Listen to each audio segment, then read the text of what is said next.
दोस्तों जापान कल पूरा मूड खराब कर सकता है। जितना मूड आपका आज अच्छा हुआ है तो पूरा मूड खराब कर सकता है, क्योंकि वो 36 साल में जो नहीं हुआ वो करेगा और उसकी हिंट देगा। ऐसा हो भी सकता है। तो सबसे बड़ी बात यह है कि जापान कैसे मूड खराब करेगा, डॉलर के लिए क्या अच्छा हुआ, क्या जापान के लिए खराब हुआ, क्या इंडिया के लिए खराब हो रहा है, ये सारी बातें आपको पता होनी चाहिए।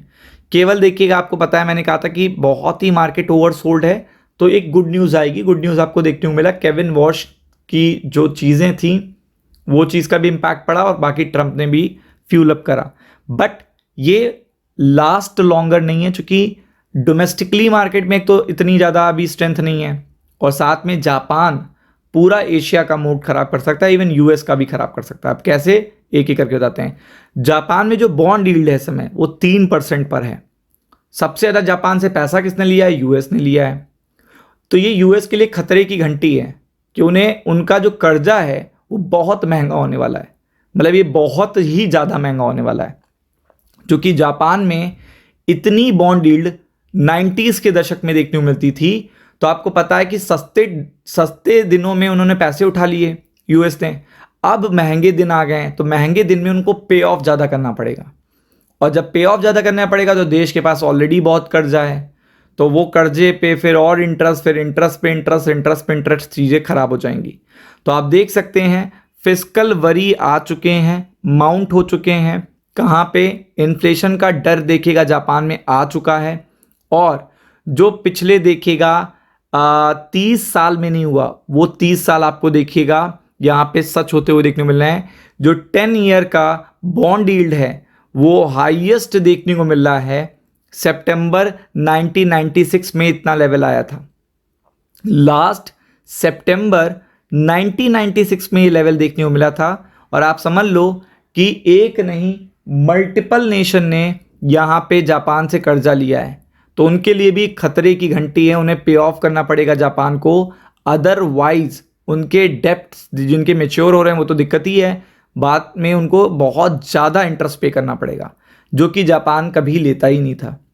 अब आप समझ लो कि जो जापान के डेप्ट हैं वो 200% ऑफ डोमेस्टिक प्रोडक्ट जीडीपी के चल रहे हैं। 200%। आप यहाँ पे इंडिया में तो 100, 80, 150, 120 इतना हो जाता है तो लोग परेशान होने लगते हैं, अरे आपने क्या कर दिया है। ये मैं आपको ऐसी कंट्री की बात बता रहा हूँ जो डेवलप्ड है, और यूएस का भी देख लीजिएगा और चाइना का भी देख लीजिएगा जाके, तो आपको और क्लैरिटी मिल जाएगी कि ऐसा नहीं होता है कि आप सोचो कि कोई डेवलप्ड नेशन है तो उसके कर्जे उसके जीडीपी से कम होंगे या बहुत कंट्रोल्ड होंगे, ऐसा कुछ नहीं है।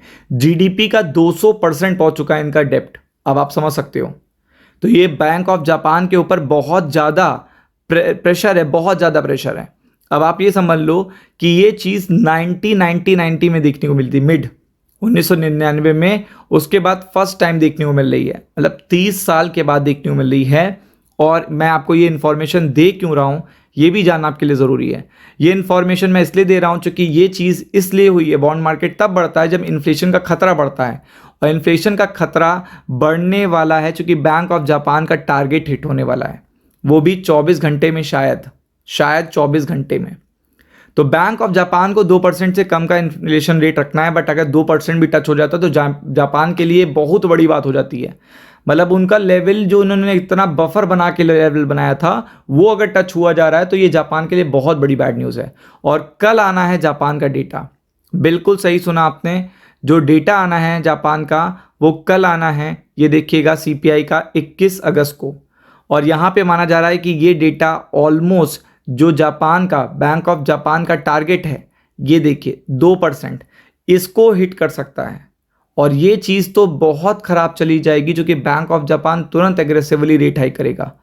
अगर उसके लेवल तक इन्फ्लेशन पहुंच रहा है तो वो अपने पर्टिकुलर देखेगा इकॉनमी को और रिस्ट्रिक्ट करेगा, और जितना देखिएगा रेट हाइक होगा उतना जो लेंडर्स, जो बोरोवर्स हैं, जापान के जो बोरोवर्स हैं, उनको बेच बेच के पैसा लाना पड़ेगा, चुकाना पड़ेगा जापान को।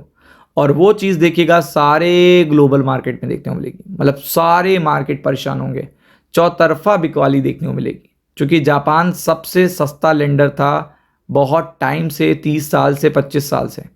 तो ये चीज़ जापान में जब 30 साल बाद हो रही है तो बहुत सारे मार्केट के लिए भी, बहुत सारे देशों के लिए भी 30 साल बाद हो रही है। तो इसलिए कल शॉक लग सकता है। कल चूंकि मॉर्निंग में इनका डेटा आ जाता है तो लाइव मार्केट में इसका इम्पैक्ट देखने को मिलेगा, तो be prepared for it. Ram Ram.